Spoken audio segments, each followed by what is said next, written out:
আজকে ব্লগটা আমি এখান থেকে স্টার্ট করছি, কেন বলতে গিয়ে ব্লগ স্টার্ট করছি, এবার তো সুযোগ করিই না। তোমাদের বলেছিলাম আমার বার্থডের একটা খুব মজার কথা বলো, আর আমার খুব মজা লাগে এই জিনিসটা। কেন লাগে তোমার সাথে আমি আজকে বিকালেই শেয়ার করবো। আজকে বিকালেই হয়তো আপলোড হয়ে যাবে, নাহলে কালকে যেরকম ব্লগ আপলোড হয় সেরকম আপলোড হয়ে যাবে।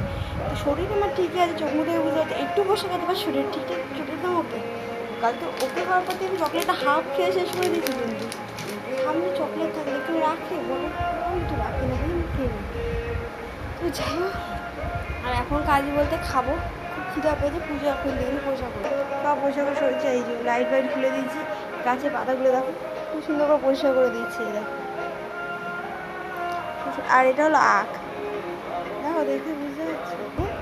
আজকের ব্লগটা বেশি বড় করবো না, এটা এখানেই চলবে। কেন বিকেলবেলা তোমাদের সাথে গল্প করবো আমার বার্থডে, ওই মুখের গল্পটা। তো চলো আমি ছাদে বসে